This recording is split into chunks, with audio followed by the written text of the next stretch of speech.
Ya, saudara, saat ini saya sedang berada di area kerja tambang bawah tanah di Tembagapura, Papua, di mana ini terlihat sekali suasananya luar biasa di area bawah tanah. Memang pekerja ini terus melakukan kinerjanya dengan operasional selama 24 jam secara shifting. Nah, tapi di lain itu, saudara, ada yang menarik yang membuat saya penasaran begitu ya. Utamanya adalah adanya rumah ibadah di dalam tanah yang lokasinya bahkan ada di 1.700 di bawah permukaan.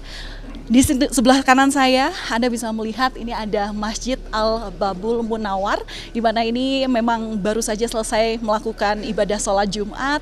Dan kemudian di sebelahnya lagi, lebih jauh di sebelah kanan, mungkin Anda bisa lihat melalui kameramen saya, ini ada gereja Oikumene. Ya, memang ini memang letaknya bersebelahan, dekat sekali, yang mungkin bisa menyiratkan bahwa untuk kehidupan toleransi ada di area kerja tambang bawah tanah Freeport Indonesia ini. Anda juga perlu melihat, saudara, di samping kanan saya, ini bahkan ada rekor dari Museum Rekor Indonesia, masjid dan gereja di lokasi terdalam dengan kedalaman 1,7 atau 1.760 meter di bawah permukaan. Nah, yang membuat saya penasaran lagi adalah bagaimana awal mula, mengapa sampai berdirikan rumah ibadah di bawah tanah di area kerja masyarakat, pekerja tambang utamanya. Padahal kalau melihat dari produktivitas, sebenarnya harusnya lebih banyak aktivitas menambang daripada pembangunan gereja ini. Saya akan coba tanyakan kepada salah satu pekerja di sini yang merupakan penanggung jawab Lower Production, ada Bapak Hubertus Halux. Pak Hubertus, selamat siang. Selamat siang, Ibu. Terima kasih sudah mau berbagi informasi bersama kami di sini. Ini luar biasa bagaimana istilahnya kehidupan toleransi beragama ini ada di sini, nyata di tempat kerja terlihat. Sebelum kita jauh ngobrol ke sana, yang bikin saya penasaran adalah gimana awal mula kok bisa-bisanya kepikiran itu membangun rumah ibadah di bawah tanah? Ya, jadi kehidupan di lingkungan area kerja, kita dari perusahaan sendiri tidak membatasi kita untuk melakukan peribadatan ataupun di luar ataupun bekerja. Jadi di sini diberikan kebebasan untuk mengatur jam kerja kita dan jam beribadah kita. Nah, kebetulan perusahaan di sini sangat fleksibel untuk itu. Jadi kami diberikan ruang yang sebesar-besarnya untuk tetap bisa bekerja dan juga tetap bisa beribadah di dalam perusahaan kita ini. Begitu. Ini berarti dibangun di tahun berapa untuk rumah ibadah ini sebenarnya? Dan pembangunan daripada ruang kerja bawah tanah ini seperti apa?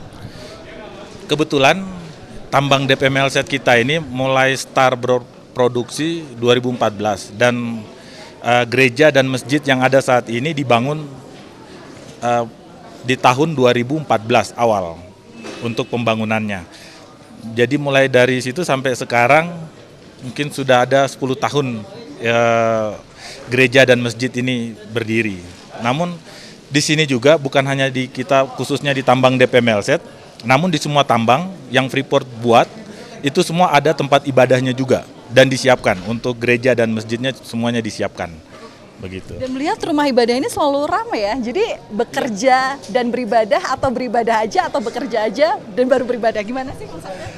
Di sini khususnya masjid buka 24 jam untuk teman-teman melaksanakan sholat 5 waktu sesuai dengan rukun Islam, dan juga di gereja kita ada ibadah khususnya di DPML set ini terbuka terus, dan ibadah khususnya itu di setiap hari Minggu pagi.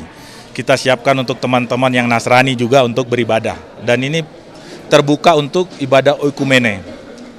Begitu. Kalau untuk bangunannya pure, langit-langitnya itu berarti benar-benar langit-langit dari bawah tanah itu sendiri atau guanya itu sendiri atau gimana?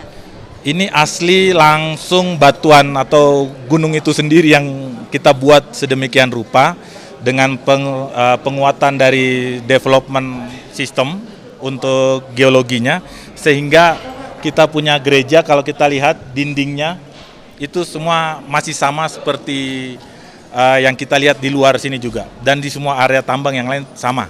Namun kita ada lengkapi juga supaya lebih aman, dengan sistem pemantauan dari geotechnical service dan sistem pemantauan geoteknikal, sehingga setiap pergerakan dari batuan di dalam atau di area tempat kita bekerja ini bisa termonitor segala sesuatunya. Jadi lebih aman kalau orang beribadah. Lebih dari itu, rumah ibadah ini bersebelahan. Ada masjid dan juga ada gereja begitu. Melihat lebih jauh sebenarnya seperti apa sih kehidupan toleransi daripada para pekerja di sini? Ya, jadi kebetulan di sini mungkin toleransi yang paling tinggi ada di sini. Karena di sini mulai dari berbagai macam latar belakang, karakter orang dari setiap daerahnya masing-masing, termasuk dari luar negeri juga ada di sini. Sehingga di sini kita kehidupan untuk secara antara satu dengan yang lainnya begitu erat, di mana kita pernah di sini juga kita adakan di tahun lalu, kita mendapatkan salah satu penghargaan juga yang tertinggi di Indonesia, rekor muri ya benar, di mana gereja Paskah Jumat Agung, di sini kita rayakan Jumat Agung, dan di sebelah kita rayakan atau buka puasa bersama kita sebutnya. Dan kita jadikan satu semua di satu momen yang sama di jam yang sama. Seperti itu. Dan di sini pun untuk toleransi kita dalam pekerjaan sendiri, di mana setiap Desember untuk teman-teman yang akan meninggalkan job site cuti, teman-teman Nasrani yang berangkat, teman-teman Muslim yang jaga tambang untuk tetap terus bekerja mengaktifkan tambang, berproduksi.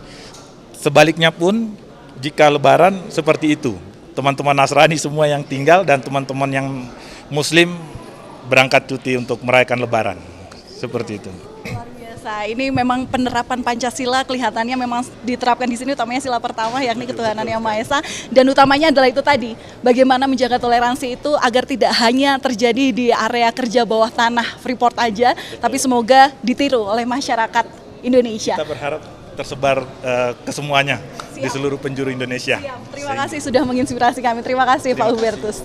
Ya itu saudara, kelihatannya kalau melihat daripada hal-hal yang tadi disampaikan, bagaimana menjaga toleransi antar pekerja dari PT Freeport Indonesia sendiri, mungkin satu kata atau bahasa Latin yang paling populer, ora et labora, itu benar-benar diterapkan di sini, yakni bekerja dan berdoa.